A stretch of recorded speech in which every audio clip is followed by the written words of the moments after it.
Hello दोस्तों, कैसे हैं आप सब। आप सभी का स्वागत है मेरे चैनल पेपर क्रैकर्स में। आज की वीडियो में हम बुलियन अलजेब्रा के बारे में पढ़ेंगे।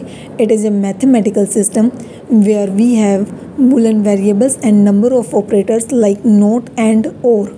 तो बुलियन ऑपरेशंस परफॉर्म करने के लिए हमारे पास कुछ वेरिएबल्स होते हैं और इन ऑपरेटर्स की हेल्प से हम बुलियन ऑपरेशंस परफॉर्म करते हैं। तो इसके लिए हमारे पास कुछ बुलियन लॉज होते हैं जिनको हमें फॉलो करना होता है, उन्हीं के अकॉर्डिंग ऑपरेशंस परफॉर्म किए जाते हैं। तो पहला हमारे पास है आइडेम्पोटेंट लॉ। आइडेम्पोटेंट लॉ में अगर हम a प्लस ए करते हैं तो हमारा आंसर a ही आना चाहिए, और या फिर a डॉट ए करते हैं तो आंसर a ही आना चाहिए। यानी कि किसी भी वेरिएबल के साथ हमने एंड ऑपरेटर लगाया या फिर और ऑपरेटर, वो खुद उस वेरिएबल के साथ ही और हमारा रिजल्ट भी वही वेरिएबल आता है, तो इसका मतलब वो आइडेम्पोटेंट लॉ फॉलो करता है। सेकंड है हमारा कम्यूटेटिव लॉ। इसमें हमारे पास दो वेरिएबल्स होते हैं। तो अगर हम और ऑपरेटर की बात करें तो a प्लस बी को हम b प्लस ए भी लिख सकते हैं। यानी कि आप जैसे हमारे पास a प्लस बी है, अगर मैं b को पहले और a को बाद में लिखूं तो उससे कोई फ़र्क नहीं पड़ेगा। तो इसका मतलब ये कम्यूटेटिव लॉ को फॉलो करता है। और इसी तरह एंड ऑपरेटर भी हमारा कम्यूटेटिव लॉ को फॉलो करता है। तो a डॉट b को हम b डॉट ए लिख सकते हैं। अब हम पढ़ेंगे third one, associative law. Associative law में हमारे पास कम से कम 3 वेरिएबल होने चाहिए। जैसे कि अब यहाँ पर a प्लस बी प्लस सी है हमारे पास, तो हमने b प्लस सी को ब्रैकेट में रखा है और a हमारा बाहर की तरफ है। अगर मैं a प्लस बी को ब्रैकेट में और c को बाद में लिखूँ तो उससे भी कोई फ़र्क नहीं पड़ेगा। तो और ऑपरेटर में हम ऐसा कर सकते हैं। तो ये हमारा एसोसिएटिव लॉ होगा। इसी तरह एंड ऑपरेटर भी हमारा एसोसिएटिव लॉ को फॉलो करता है। जैसे कि a dot B dot C है और b डॉट सी को हमने ब्रैकेट में लिखा है। अगर मैं a डॉट बी को पहले ब्रैकेट में लिख दूँ और फिर डॉट सी बाद में लिखूँ तो भी कोई फ़र्क नहीं पड़ेगा।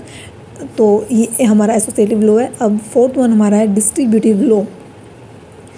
डिस्ट्रीब्यूटिव लॉ में हमने a plus B dot C किया है।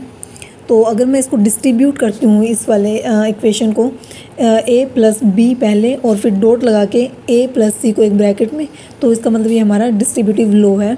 और इसी तरह a डॉट बी प्लस सी को मैंने ब्रैकेट में लिखा, तो मैं a डॉट बी को अलग से और फिर प्लस a डॉट सी को अलग से लिख सकती हूँ। ये हमारा डिस्ट्रीब्यूटिव लॉ होगा। और हमारा फिफ्थ वन है D Morgan's law. D Morgan's law में हमारे पास अगर a प्लस बी के ऊपर पूरे पर हमने बार लगाया हुआ है तो हम इसे a bar dot B bar लिख सकते हैं। और इसी तरह हमारे पास a b के ऊपर पूरे पे बार है तो हम इसे a बार प्लस b बार लिख सकते हैं। ये हमारा डी मॉर्गन्स लॉ के अकॉर्डिंग सही है। तो अब हम 6 नंबर पर पढ़ेंगे आइडेंटिटी लॉ के बारे में। इस लॉ के अकॉर्डिंग अगर हम a प्लस 0 करेंगे तो हमारा आंसर a ही आएगा। यानी कि 1 प्लस 0 करेंगे तो 1, 0 प्लस 0 करेंगे तो 0 ही आएगा। यानी कि वो सेम वेरिएबल आएगा जिसके साथ आपने और ऑपरेशन 0 के साथ लगाया है। और a डॉट 0 करने पर हमारा आंसर 0 ही आएगा। यानी कि 0 के साथ आप 1 ले लीजिए या फिर 0, तो भी 0 ही आंसर आएगा। और अभी हम 1 के साथ देखते हैं। तो 1 के साथ कि कोई भी वेरिएबल ऐड करेंगे तो 1 ही आएगा। तो 1 प्लस 0 या फिर 1 प्लस 1 करेंगे तो भी 1 आएगा। और 1 डॉट ए डॉट 1 यानी कि तो हमारा जो वेरिएबल हमने लिया है a, तो आंसर हमारा वही आएगा। 1 डॉट 1 करेंगे तो 1, 0 डॉट 1 करेंगे तो हमारा आंसर 0 आएगा। और चलिए अब हम पढ़ते हैं नेक्स्ट लॉ के बारे में, जो कि हमारा नेक्स्ट लॉ है कॉम्प्लीमेंट लॉ। कॉम्प्लीमेंट लॉ के अकॉर्डिंग अगर आप 0 का कॉम्प्लीमेंट करते हैं तो 1 आएगा और 1 का कॉम्प्लीमेंट करेंगे तो 0 आएगा। और अभी हम a प्लस ए बार करेंगे तो हमारा आंसर आएगा 1। यानी कि और ऑपरेशन के साथ आपका 1 आएगा। और अगर आप एंड ऑपरेशन के साथ अगर करेंगे a डॉट ए बार तो आपका आंसर तो 0 आएगा। तो यहाँ पर हमारा अगर a 1 लेते हैं तो 1 डॉट 1 का बार यानी कि 1 का कॉम्प्लीमेंट 0, 1 डॉट 0 आपका 0 आया। और इसी तरह a में आप 0 रख के देख लीजिए तो भी आंसर 0 ही आएगा। और इसी तरह आप और ऑपरेशन के साथ भी करके देख सकते हैं।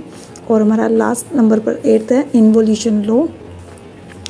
इन्वोल्यूशन लॉ के अकॉर्डिंग यदि आप किसी भी सेल्फ कॉम्प्लीमेंट का कॉम्प्लीमेंट करेंगे तो आपका आंसर वही वेरिएबल आएगा।